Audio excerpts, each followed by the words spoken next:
What's the scariest thing that happened to you in a hospital? I was 19 years old when I had my appendix taken out. I'm 26 now, and I still can't walk into a hospital without my chest getting tight. The surgery was at a mid-sized hospital about 40 minutes from my college campus. I'd been having stomach pain for 2 days, and my roommate Opal finally drove me to the emergency room at 3 in the morning when I couldn't stand up straight anymore. They did a scan and said my appendix was inflamed and needed to come out. They scheduled me for surgery that same morning. The surgeon came into my room before the procedure and explained everything quickly. He said it was laparoscopic. 3 small incisions, 30 to 40 minutes, and I'd be home by the next day. He said he'd done hundreds of these. He didn't look at me much when he talked. He looked at the chart. He looked at the clock. He looked at the door. He talked to me like I was item number 6 on a list of 12 things he had to do that day. I went into surgery around 7 in the morning. The anesthesia kicked in fast, and the last thing I remember is the ceiling lights passing over me as they wheeled me down the hallway. I woke up and something was wrong. I knew it before I opened my eyes. The pain wasn't where it was supposed to be. The appendix pain had been on my right side, low, near my hip. The pain I woke up with was higher, left side, under my ribs, deep. Like something inside me had been moved or touched or damaged in a place that had nothing to do with my appendix. I tried to talk, but my throat was dry from the tube. A nurse came over and told me to relax. She said the surgery went fine. I pointed at my left side. She said some general soreness was normal after abdominal surgery. I said this isn't general. She said Dr. Loomis would come check on me during rounds. Dr. Loomis came by 6 hours later. I told him about the pain on my left side. He looked at my chart, pressed on my abdomen twice, and said, "You're healing normally. Some discomfort is expected." I said this isn't discomfort. Something is wrong on my left side. He said, "Give it a day." I gave it a day. The pain got worse. By the next morning, I couldn't take a deep breath without feeling like something was tearing inside me. I told the nurse again. She paged Dr. Loomis. He came in, looked annoyed, and said, "Bridget, appendectomies cause referred pain sometimes. Your body went through a trauma. Give it time." I said, "I want a scan." He said it's not necessary. I said I want one anyway. He said I'll order one if the pain persists by tomorrow. He left. That night was the worst night of my life. I couldn't sleep. Every time I breathed in, the pain spiked. I was sweating through the hospital gown. I pressed the call button at 2 in the morning and a different nurse came in. A woman named Cordell. She took one look at me and said, "How long have you been like this?" I said, "Since I woke up from surgery." She said, "Who's your surgeon?" I said, "Loomis." She didn't say anything to that, but something in her face changed. She took my vitals. My heart rate was elevated. My blood pressure was dropping. She said I'm going to get the attending on call. The attending that night was a woman named Dr. Ibarra. She was not my surgeon. She came into my room within 15 minutes, looked at my chart, pressed on my left side, and I nearly came off the bed from the pain. She ordered an emergency scan immediately. No waiting until tomorrow. No giving it time. Now. The scan showed internal bleeding. Something had been nicked during my surgery. A small vessel near my spleen that had nothing to do with my appendix. It had been bleeding slowly for over 24 hours. 24 hours. While I told them something was wrong. 24 hours. While Dr. Loomis said it was normal. 24 hours. While I lay in a hospital bed feeling myself get worse and being told I was fine. Dr. Ibarra told me I needed to go back into surgery right now. She said if they had waited until morning like Dr. Loomis suggested, I could have bled out internally. She said that calmly, but her eyes said something else. I went back into the operating room at 3:30 in the morning. Dr. Ibarra did the repair herself. When I woke up the second time, the pain on my left side was different. Still there, but controlled. Explained. Fixed. Opal was sitting next to my bed. She'd driven 40 minutes in the middle of the night after the hospital called her. She was holding my hand and she was crying, and she said, "Bridget, they said you almost died." Dr. Loomis came to see me the next afternoon. He stood at the foot of my bed and said there was a complication during the original procedure that wasn't immediately apparent. He said these things happen sometimes. He said the important thing was that it was caught and corrected. He said it like he was reading from a card. I looked at him and said, "I told you something was wrong 12 hours before anyone listened." He said every patient experiences post-operative pain differently, and my symptoms were consistent with normal recovery. I said my symptoms were consistent with internal bleeding that you caused and then ignored. He said, "I understand you're frustrated." I said, "I'm not frustrated. I almost bled to death in your hospital because you wouldn't order a scan." He said the outcome was positive, and that's what matters. Then he left. He just turned around and walked out. Cordell, the night nurse, came to check on me that evening. She closed the door behind her, which nurses don't usually do. She checked the hallway first, pulled the door shut, and sat in the chair next to my bed. Not the chair next to the monitor where nurses usually sit when they're checking numbers. The chair by the window, the one visitors use. She sat there and looked at me for a moment before speaking, and I could tell she was deciding something. She said, "I want you to know something, but I can't say it officially." She said, "If anyone asks, I will deny this conversation happened." I said, "Okay." She said, "You aren't the first patient who's told Dr. Loomis something was wrong and been dismissed." She said she had worked at this hospital for 11 years. She had been on the surgical recovery floor for 8 of those years. She had worked with every surgeon in the department, and she had seen a pattern with Loomis that had bothered her for a long time. She said he was fast. He was efficient. He had good numbers. He scheduled more surgeries per week than any other surgeon on the floor. And the hospital liked that because more surgeries meant more revenue. But he cut corners. He rushed post-operative assessments. He didn't listen to patients who reported unexpected pain because investigating unexpected pain took time, and time cost him operating room slots. Every hour he spent investigating a complaint was an hour he wasn't operating, and the hospital rewarded operating, not investigating. She said she had filed internal concerns twice in the past 4 years. Once, when a patient reported numbness after a hernia repair that Loomis dismissed as anxiety. The numbness turned out to be nerve damage from improper instrument placement. The second time was when a post-operative patient developed a fever, and Loomis said it was a normal immune response, and didn't order blood work for 2 days. It was a surgical site infection that required a second procedure procedure and an extra week in the hospital. She said both times the hospital investigated, and both times Loomis was cleared, because the outcomes were eventually resolved. Eventually. That word carried weight. She said she wasn't supposed to tell me any of this. She said she could lose her job. She said she was telling me because I was 19 years old, and I had almost bled to death, while a surgeon looked at me and said, "Give it a day," and she was tired of watching it happen and doing nothing. I asked her what I should do. She said that was my decision. She said if she were me, she would request her full medical records and talk to someone outside the hospital. Then she checked my vitals and left. I spent the next 3 days recovering in that hospital. Dr. Ibarra checked on me every morning. She was thorough and careful, and she looked at me when she talked. She asked specific questions about my pain and waited for the answers. She didn't rush. She didn't check the clock. She treated me like a person who had been through something serious instead of an item on a list. On my last day, she came in and sat down in the chair by the window, the same chair Cordell had used. She said she wanted to talk to me before I was discharged. She closed her laptop, which I noticed because every other doctor I had interacted with in that hospital kept their laptop open during conversations, like they might need to check something more important at any moment. She said the vessel that was nicked during my original surgery was not in the operative field for a standard appendectomy. She said it was located approximately 4 centimeters from the spleen, in an area that should not have been touched or accessed during the procedure. She said she had reviewed the operative report filed by Dr. Loomis, and it did not mention any deviation from standard approach. She said the discrepancy between his report and what she found during the emergency repair was significant. She said complications happen in surgery and she was not accusing anyone of anything. But this one raised questions about technique and documentation that the hospital needed to review. She said she had documented her findings in my chart and filed a report with the hospital's Quality Assurance Committee. She said she was telling me this because I had a right to know, and because I had advocated for myself when no one else would. She said the fact that I kept pushing for a scan probably saved my life, because another 12 hours of slow bleeding at the rate shown on the imaging would have been critical. She didn't tell me to sue. She didn't say Loomis was negligent. She just laid out the facts and let me understand what they meant. I went home with Opal. She drove me back to campus and helped me up the stairs to our apartment and put me on the couch with pillows and blankets and a bottle of water, and she sat on the floor next to me and said, "What do you want to do?" I said, "I want to understand what happened." She said, "That sounds like you need a lawyer." I wasn't sure about that yet. I was 19. I had never spoken to a lawyer. I didn't know how medical malpractice worked, or what it took to prove, or how long it lasted. I didn't even know if what happened to me qualified as malpractice, or if it was just bad luck and a surgeon who didn't listen. I spent 2 weeks healing on that couch reading everything I could find about medical malpractice. I read legal blogs and case summaries and patient advocacy sites until my laptop battery died every night. I learned that nicking a vessel during surgery is a known risk of laparoscopic procedures, and that it doesn't automatically mean negligence. Surgeons work near delicate structures, and sometimes instruments slip, and sometimes tissue tears, and those things happen even to good surgeons doing their best. But I also learned that failing to investigate a patient's reported symptoms after a known complication risk can constitute a breach of the standard of care. The standard of care doesn't say you have to be perfect. It says you have to be reasonable. And when a patient wakes up from abdominal surgery with pain on the wrong side and tells you about it twice and asks for a scan and you say no because you don't think it's necessary, that's not reasonable. That's a choice. The surgery wasn't necessarily the problem. The 24 hours of being ignored while I slowly bled internally was the problem. My mother came to visit during those 2 weeks. She drove 3 hours on a Saturday without telling me she was coming. She just showed up at the door with a bag of groceries and a look on her face that told me she had been holding herself together on the drive and was about to stop. She sat on Opal's side of the couch and held my hand and didn't say much for the first hour. She's not a dramatic person. She doesn't raise her voice or cry easily. She's the kind of woman who processes things quietly and internally, and then acts with a precision that catches you off guard. She asked me once during that visit if I was scared. I said I was more angry than scared. She said good. She said scared keeps you still, but angry gets you moving. She said you move. She went home that Sunday and called a medical malpractice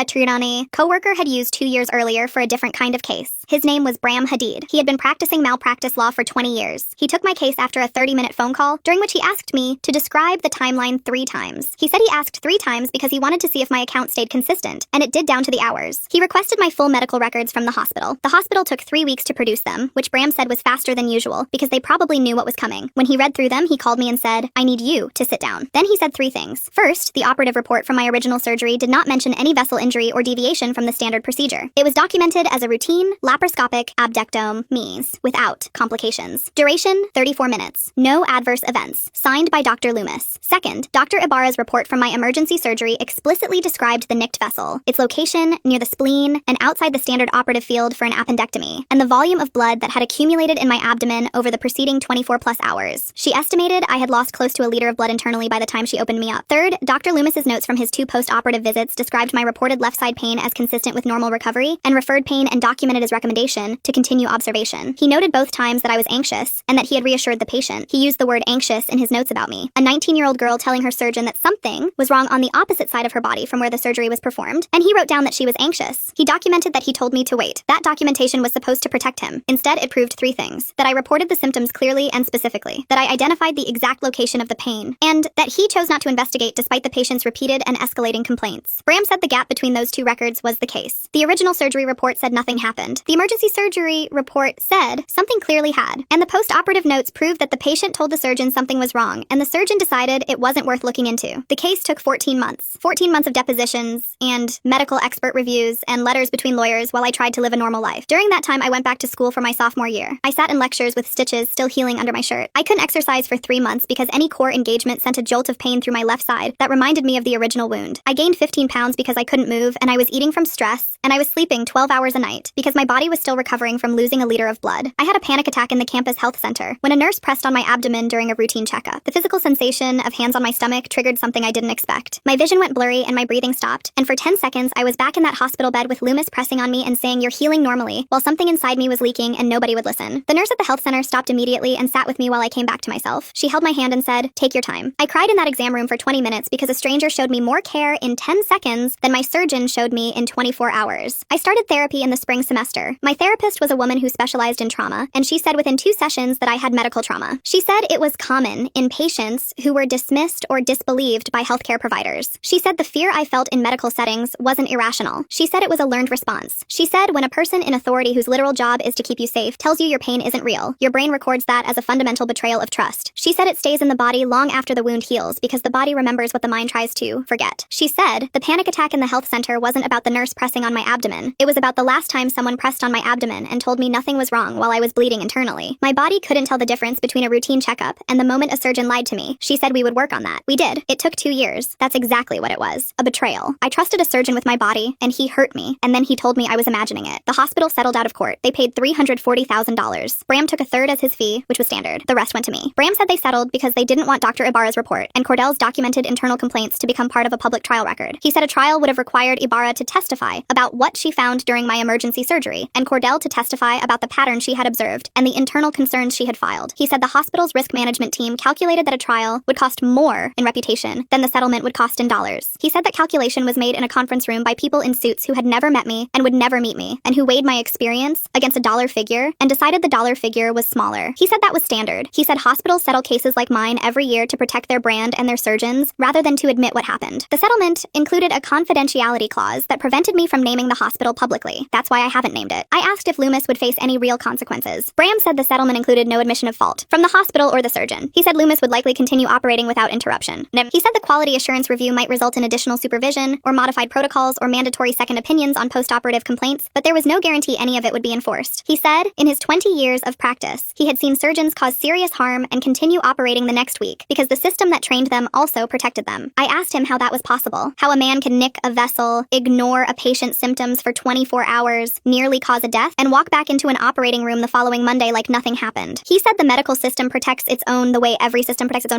He said, institutions don't punish the people who generate revenue unless forced to by public pressure or regulatory action. He said the only real power a patient has is documentation and publicity and persistence. He said I had all 3. He said most patients don't. The settlement money paid off my student loans and covered my therapy costs and put the rest in savings. I didn't celebrate it. There was no champagne. There was no dinner. I deposited the check on a Tuesday afternoon at a drive-through ATM, and then I went home and sat on the couch and felt nothing. It wasn't a victory. It was a transaction. The hospital calculated that my nearly dying was worth $340,000. They paid me to go away and stop asking questions. And I went away because 14 months of reliving the worst experience of my life in depositions and medical records and lawyer meetings was enough. I was 21 by then, and I was tired in a way that had nothing to do with my body. Cordell left the hospital 6 months after my case settled. Opal told me she saw a post about it on social media. Cordell took a position at a smaller clinic. She never said publicly why she left, but I know. 11 years of filing concerns that went nowhere and watching patients get hurt by a system that prioritized volume over care. She burned out the way healthcare workers burn out when the institution they work for punishes attention and rewards speed. Dr. Ibarra is still at the hospital. I looked her up last year. She's now the head of the Surgical Quality Committee, the same committee that reviewed my case. I sent her a message through the hospital's patient portal. I said, "Thank you for listening to me when no one else would." She responded 3 days later. She said she was glad I was doing well. She said she thought about my case often. She said it had changed how she trained residents. She said she now tells every surgical resident that if a patient says something is wrong and you can't explain why they feel that way, then the appropriate immediate response is not reassurance. It's investigation. I printed that message and put it in a drawer next to my settlement paperwork. I never spoke to Dr. Loomis again. I don't know if he learned anything from what happened to me. I don't know if he ever thought about the 19-year-old girl lying in his hospital telling him something was wrong while he looked at his chart and his clock and his door and decided she wasn't worth the time it would take to listen. I doubt it. Men like Loomis don't lose sleep over the patients they dismiss. They lose sleep over the surgeries they miss. He probably moved to the next patient and the next item on his list and kept going the way he always had because the system let him and the hospital needed him and nobody made him stop. The scariest thing that happened to me in a hospital wasn't the surgery. It wasn't the bleeding. It wasn't waking up in the operating room a second time. The scariest thing was being in pain and telling the person responsible for my care that something was wrong and watching him not believe me. Watching him choose his schedule over my life. That's what I carry, not the scar. The memory of someone looking at me and deciding I wasn't worth investigating. I'm 26 now. I go to a doctor I trust for everything. She listens. She orders tests when I ask. She never tells me to give it a day. Last month, I went in for a routine checkup and she asked how I was doing and I almost cried because I still wasn't used to a medical professional looking at me and actually wanting to know the answer.